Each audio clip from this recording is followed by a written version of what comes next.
The legendary household entertainment giant Disney has been a constant in American family life since it first launched way back in 1923. But in the last few years, the House of Mouse has gone down a woke rabbit hole, giving in to socialist pressure by making numerous changes to the iconic brand.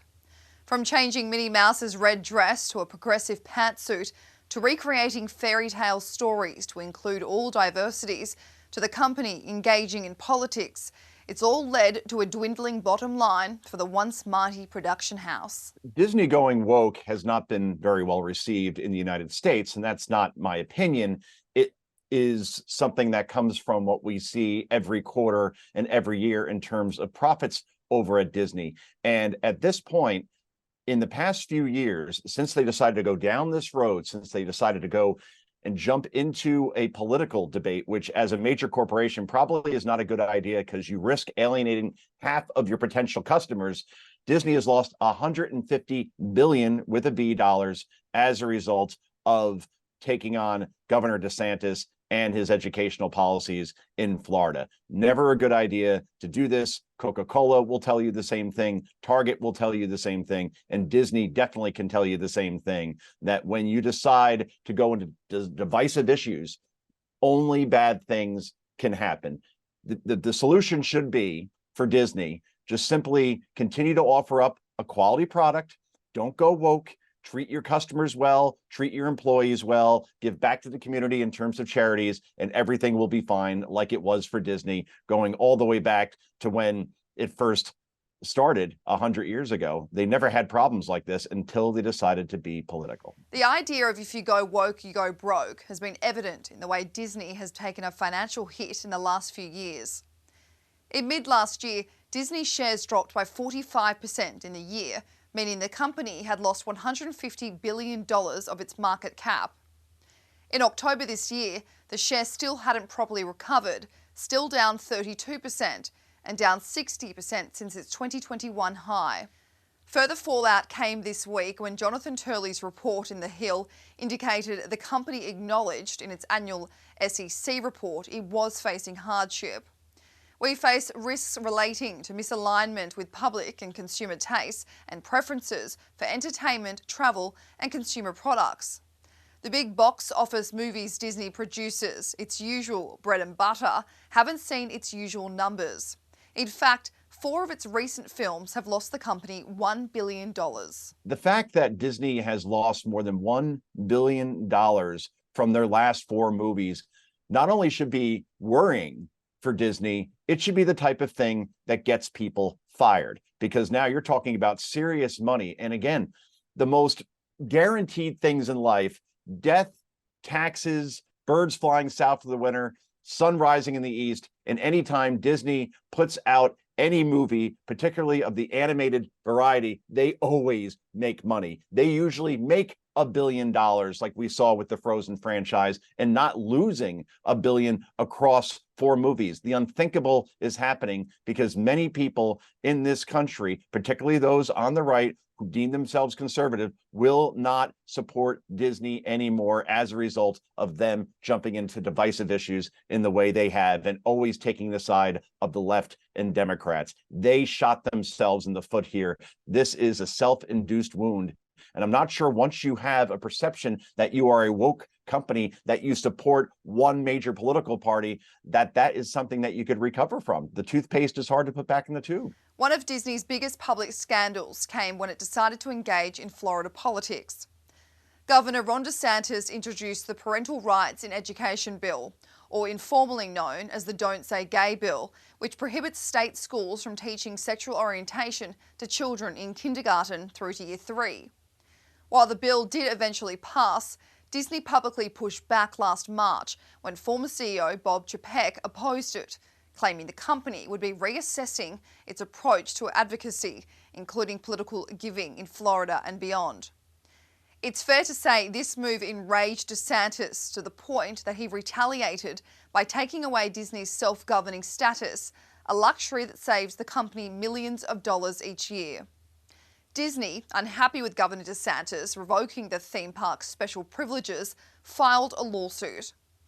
The state leader issued some advice to the company in August, urging Disney to go back to its old ways and drop the lawsuit. I would just say, go back to what you did well. I think it's going to be the right business decision and all that. But where we are today, we've basically moved on. They're suing the state of Florida. They're going to lose that lawsuit. So what I would say is drop the lawsuit. You have the state that even CNBC ranks as #1 of all 50 states for economy. We lead the nation in new business formations. Unemployment is incredibly low. Great fiscal posture. People are bringing capital into Florida. This is a great place to do business. Your competitors all do very well here. Universal SeaWorld, they have not had the same special privileges as you have. So all we want to do is treat everybody the same, and let's move forward. A public CEO can take a stance on an issue, but he should do so privately. And if he wants to meet with staff members who may have a problem with, say, Ron DeSantis's parental rights and education bill, the American media continues to call it the Don't Say Gay bill, even though the word gay doesn't exist in the bill once. It's all about not teaching about sexual orientation, gender identification to kindergartners and first graders. The Disney versus DeSantis lawsuit has hurt both sides to a certain extent, but more so Disney, because Ron DeSantis and the DeSantis administration, they are a political entity. They will run Florida in a way they see fit.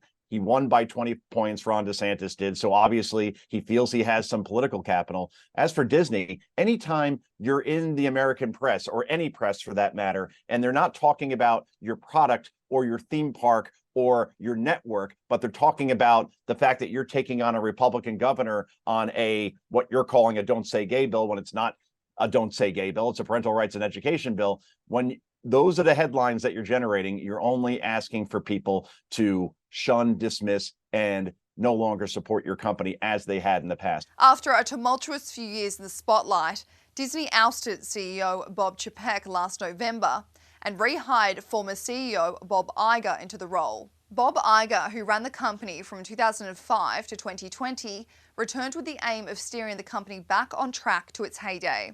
He is also said to have been instated to quieten things down after a loud few years in the headlines. Once an unassailable and uniting brand, as Jonathan Turley puts it, is now negatively associated with activism by a significant number of consumers.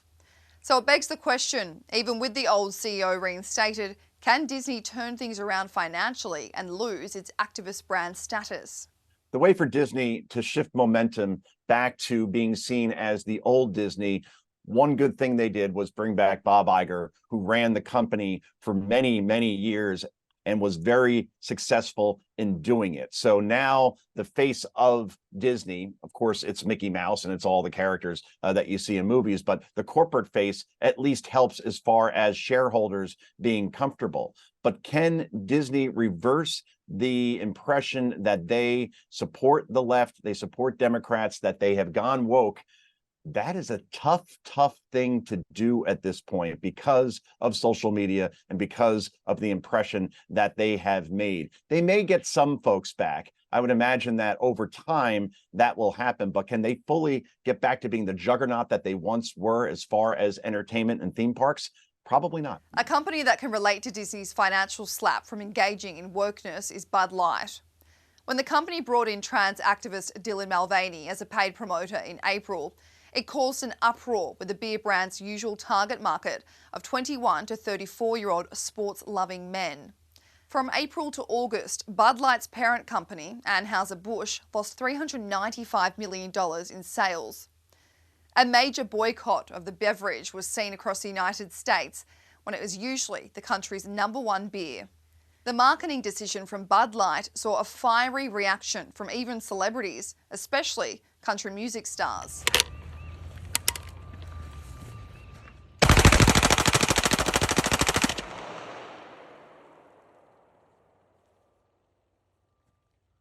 Bud Light and Anheuser-Busch. When Bud Light makes this ridiculous decision that they're going to partner with Dylan Mulvaney, it's not exactly Bud Light's core audience, right? In terms of their consumers, core drinkers. It's more NASCAR folks and people that tailgate at football games and college students. Why they did that, again, a bad, unforced error that now has cost the company billions of dollars. And what they were not expecting was the backlash to be consistent over time to the point where they may not recover from this either. Bud Light, for decades, was the #1 selling beer in the US by a country mile, and now it has fallen from that perch because, again, you have a corporation that is involving themselves in a completely toxic and divisive issue for no apparent reason. They didn't have to do this. Just make the suds, people will drink the suds, and just leave it at that, and you won't have these problems. Instead, we're seeing Bud Light now struggling like it never has before,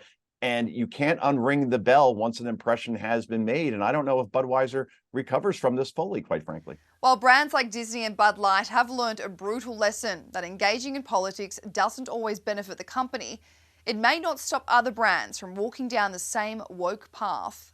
I think the future for American corporations is for more of them to learn from what happened to Bud Light, what happened to Disney, what happened to Target, and not get involved so publicly and so overtly into toxic political issues. You want to get involved politically to a certain extent in terms of supporting charities. That's fine. But once you dive into this pool, which in this country right now, the United States, there has never been more division. You can make the argument since the 1960s in terms of left and right. You're only asking for trouble. You're only asking to completely piss off your shareholders and lose billions of dollars because there's no upside for doing so. Just make a good product, treat your employees well, treat your customers better, and everybody will be happy.